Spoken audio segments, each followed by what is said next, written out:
दोस्तों, सुभाष गजराज का प्यार भरा नमस्कार।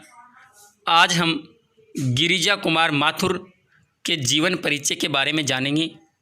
गिरिजा कुमार माथुर जी का जन्म 22 अगस्त 1918 ईस्वी में गुना, मध्य प्रदेश में हुआ था और इनका निधन 10 जनवरी 1994 में हो गया था। इनके पिता का नाम देवी चरण माथुर और माता का नाम लक्ष्मी देवी था। पिता देवी चरण माथुर एक स्कूल के अध्यापक थे तथा साहित्य व संगीत के शौकीन भी थे और सितार बजाने में प्रवीण थे। गिरिजा कुमार माथुर जी की प्रारंभिक शिक्षा झांसी में हुई। गिरिजा कुमार की काव्यात्मक शुरुआत 1934 में ब्रज भाषा की परंपरागत कवित सवैया लेखन से हुई।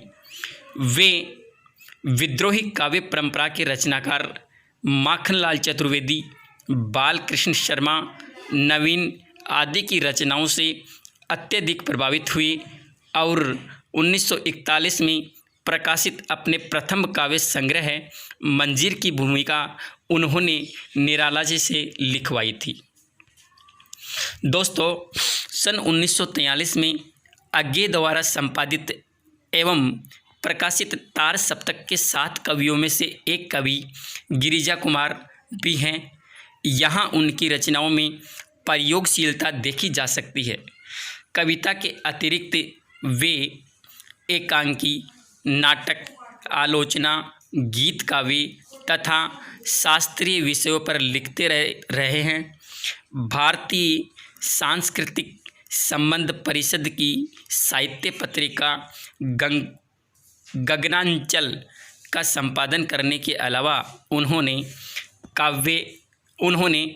कहानी, नाटक तथा आलोचनाएं भी लिखी हैं। उनका ही लिखा एक भावांतर गीत है, हम होंगे कामयाब, समूह गान के रूप में अत्यंत लोकप्रिय है। 1991 में आपको कविता संग्रह में वक्त के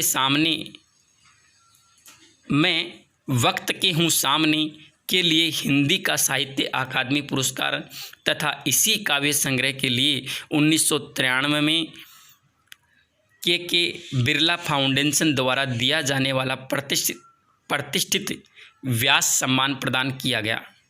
उन्हें सलाका सम्मान से भी सम्मानित किया जा चुका है।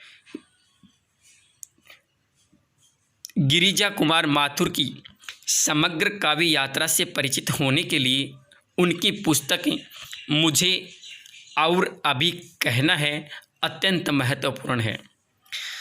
दोस्तों, सच्चिदानंद हीरानंद वात्स्याय अज्ञे के तार सप्तक के कवि और आकाशवाणी, दूरदर्शन में कार्यरत रहे हैं गिरिजा कुमार माथुर जी।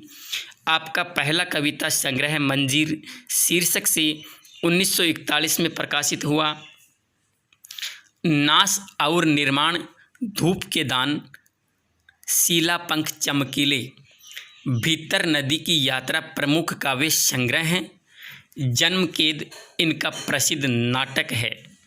दोस्तों, बहुत सी बार कंपटीशन परीक्षाओं में पूछ लिया जाता है कि जन्म कैद किसका प्रसिद्ध नाटक है, यानी कौन से कवि का प्रसिद्ध नाटक है, तो इसका उत्तर होगा गिरिजा कुमार माथुर।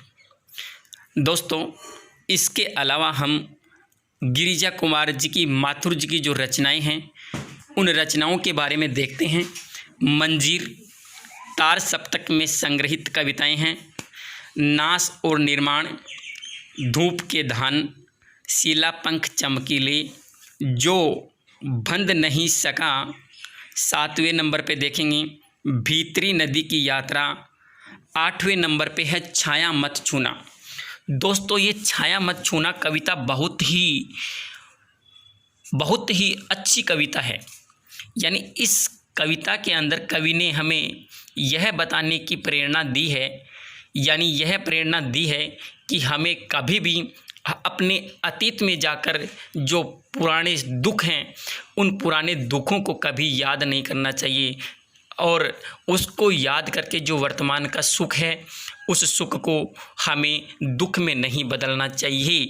तो ये कविता की कुछ पंक्तियाँ जो मेरे ज़हन में आ रही है वो आपको बता देता हूँ। छाया मत छूना मन होगा दुख दूना, जीवन में है सुरंग सुधियाँ सुहावनी, छवियों की चित्रगंध में फैली मन भावनी, तन सुगंध शेष रही बीत गई यामिनी, कुंतल के फूलों की याद बनी चांदनी। तो दोस्तों ये थी कुछ पंक्तियाँ छाया मत छूना कविता की। बहुत ही सुंदर और शानदार कविता है। इसकी अगली कविता देखेंगे। साक्षी रहे वर्तमान पृथ्वी कल्प, मैं वक्त के हूँ सामने, मुझे और अभी कहना है। और अंत में नई कविता है सीमाएं और संभावनाएं। तो दोस्तों यह था गिरिजा कुमार माथुर जी का जीवन परिचय। अगर आपको अच्छा लगा हो तो मेरे चैनल को लाइक और शेयर करना न भूलें और बेल आइकन को भी दबा दें ताकि अगले वीडियो का नोटिफिकेशन आपको जल्द से जल्द प्राप्त हो जाए। मैं आपका अपना सुभाष गजराज।